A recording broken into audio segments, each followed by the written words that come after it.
As we celebrate Black History Month, I'd like to highlight Irv Cross. When I was a young boy, my go-to show every Sunday was the NFL Today.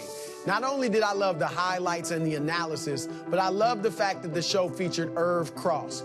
Cross, who made 2 Pro Bowls in his 9 seasons with the Eagles and the Rams, was the first African-American to work as a full-time sports analyst for a national network.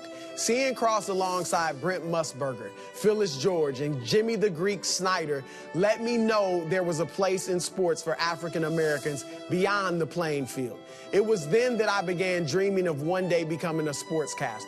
Cross was one of the most prominent NFL voices from 1975 to 1990. He died in 2021 at the age of 81, having paved the way for myself and all the other commentators, analysts, and reporters of color you see on the airwaves today.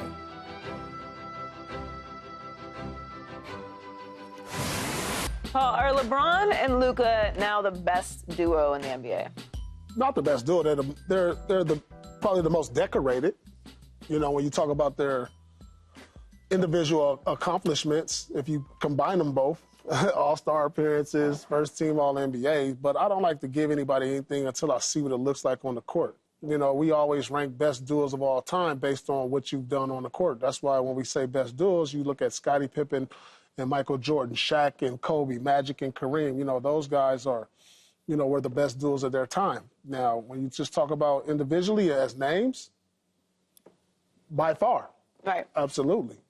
Yeah, they got the cute name thing is certainly a winner for them. But I don't think, when you look at it, like Paul was saying, it's not a finished product together. They haven't even played a game together yet, right? I mean, so. Not 1, not 2, not 3. Yeah, so when you start to think about that, you still got guys that just won championship last year in Tatum and Brown. Not that I really care about the Celtics, but I want to throw that in there. You got Tatum and Brown. You got KD and Booker. You got Mitchell and Garland, the Joker and Murray. You got AD and Kyrie now, Giannis and Dame.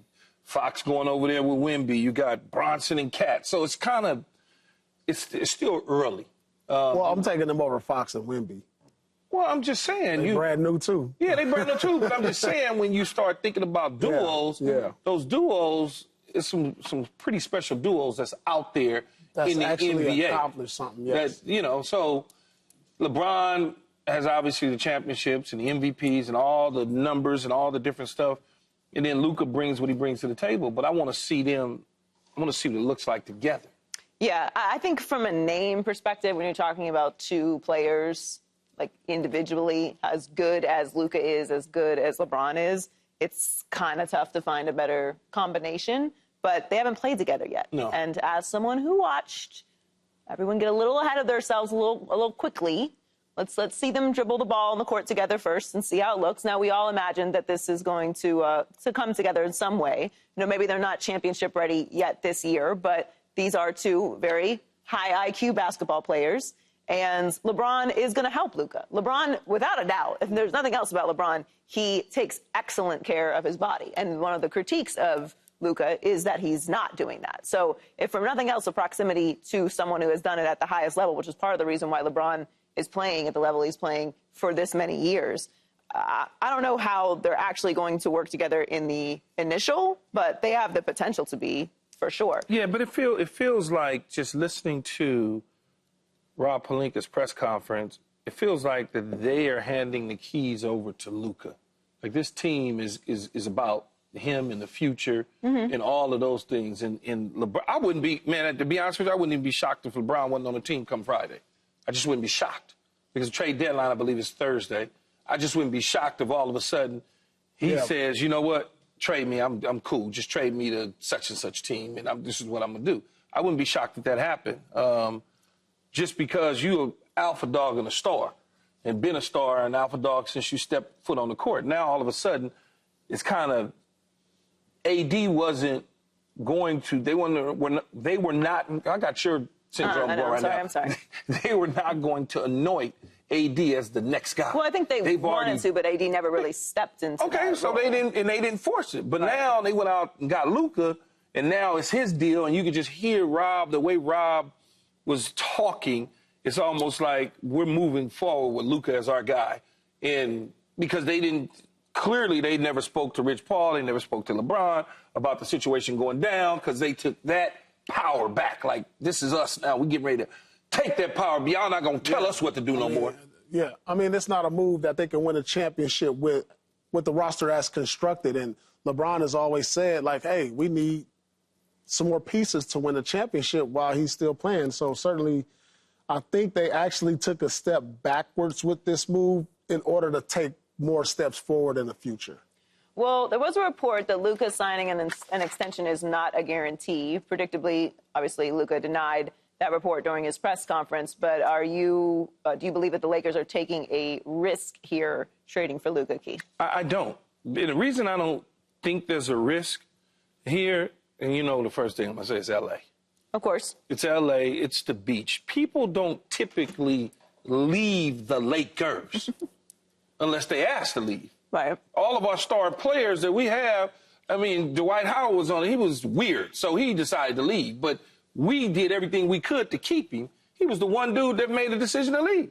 Even when Kobe threatened us at the level, I'm out, he wasn't leaving L.A. He was just going across the street to the Clippers, right? That was the deal. But in the end, Dr. Buss and company figured all that out. So I don't think that that's one piece of it. Secondly, his agent in Bill Duffy is like one of the godfathers of the NBA agent business. He knows what the deal is. He ain't trying to have his star player messing around somewhere in a whole nother city. He's royalty as it stands right now. He's royalty to the Lakers. Yeah. So you don't want to upset that apple cart. I know he's going to lose a lot of money, much like you said. $100 million. Paul kind of brought me up to speed, not just $100 million. Then you start talking about taxes and all that. They'll figure that out, I'm sure. But like you said, the conditioning side of things, if LeBron is still here as a Laker, I'm sure he'll file suit, and bring him with him and say, hey, man, follow me. This is how you get it done. Even though Luka has his own, which is pretty funny. He hired his own entire physical therapy, training, all of that strength and conditioning coach. He brought them all over, and they still complain about his work ethic. And he got all them dudes. Mm-hmm. He got like a whole team, and they still saying, he look the same, man. I mean, this is a huge risk, huge reward, but the Lakers organization has always been risk takers. I mean, you draft a high school kid in Kobe Bryant, and look what he's become. But the big risk here is if Luka doesn't sign the extension this summer and then plays out his contract and doesn't sign with the Lakers, this would have been all for nothing. And it decides, hey, guys, I've had a couple years in L.A. I don't like the vibe here. I'm going to take my talent somewhere else. Yeah, so that's the risk. It is. Don't allow me to minimize it. It is a risk. Right. Everything's a risk. Yeah. There's always a risk to something. But there's a big but there. You just don't leave the 17 trophies, the L.A. fam. It's just... But you got to remember, he's not an American player. I get all of that. It's a different culture. But this is an international state, city. It's just different. It's totally different. And I get it, Paul. We have these conversations all the time about guys that come and go from different teams. Sometimes some cities are too big for some people. No, I think he wanted to be here. First thing he mentioned was that we got a beach. It's the first thing he said. Yeah, that's fine. But I'm just saying, it's a huge risk. What's the closest beach in Dallas? Galveston or something like that? If you call it Dallas. No, I'm talking about closest to Dallas. Oh, I don't know. I wouldn't closest to Dallas. It would be maybe like Galveston. I don't know. Yeah, I don't see a world where Luka doesn't re-sign with the Lakers. It is a risk. You're talking about your legacy, what the potential earnings would be. I mean, he did lose $100 million and not being able to get a Supermax. And to Paul's point, if you hit free agency, that's a whole different conversation. But would he lose more money if he went to free agency? If he went to free agency, he will make more money by holding out. So he can go get more money 2 years from now, or a year from now, if he waits another year. He ain't going nowhere, man. Don't start putting that out there. Man, this dude right here, he's scared. It is a risk. The Lakers could mess it up, but I do think that he will end up staying. Yeah, of course he didn't know about the trade beforehand, and he has an opportunity now, as we know. If he wins here in Los Angeles, he's going to be put in a whole different category. Man, what? We ain't had one of these dudes since Jerry West. Because Powell was a big.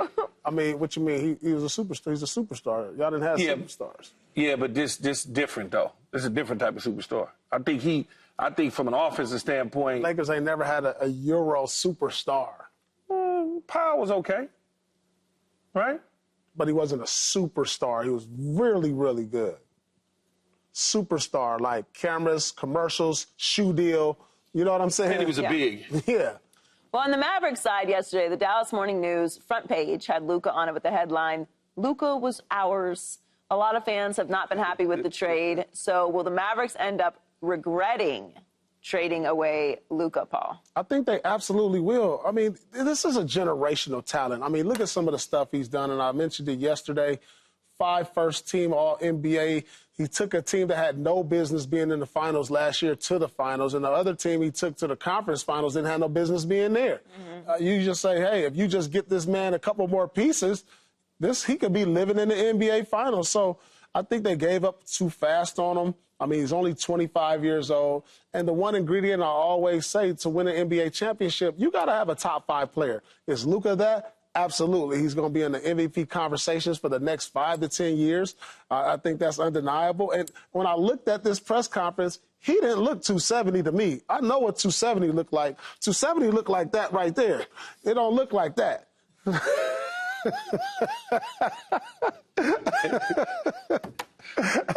You better be glad I'm on live television. I'd cuss your ass out. Do you think they're going to regret trading Luka? No, I don't think they're going to regret trading him at all. I mean, obviously, Nico felt, though, they couldn't win a championship with his style of play. That there was something else that was there that they didn't trust, and they felt like, you know what, we'd rather move on from him than give him $350 million, and him not, over the last couple of years, doing the things that we need him to do so we can win a championship. You say, well, you know, if he was in better condition, would he give more effort in the postseason, in the playoffs, when they needed him on the defensive side of the ball? If he was in better condition, would he be so often nagging injuries coming up every other playoff game? Those are the sort of things that they were thinking about when they made this decision to move on from him. Now, look, do I think they got a pretty good situation with Kyrie and AD and Clay and Lively and company? Yeah, I do. I do. If they can put it together and mesh with J. Kidd, I think they got a pretty good situation. Because AD pretty damn good. I mean, Anthony Davis is pretty damn good, Joey. But the question is, can he be your best player on a championship team, which is now something he has to be in Dallas? Yeah. And those are the questions that was always asked. But does he have to be so dominant on the offensive end where you can't subsidize Kyrie, Clay, and whoever else to put up the buckets and the points? But who's the one, though? Like, who's the guy? He can still be. They want Detroit won a championship, and they didn't have just like a crazy superstar. They had a bunch of guys that was really super good players. That was like the exception of all the champs. Like, they're one of the few exceptions. But AD, I understand. They had a historic defense. Like, people think about AD, and the first thing they say is, there's certain words that you use to describe certain players that people would not use to describe Anthony Davis as. Like, for instance, a dog. They wouldn't say he's like a dog. They're like, oh, he's cool. Well, he's also had. He's really good.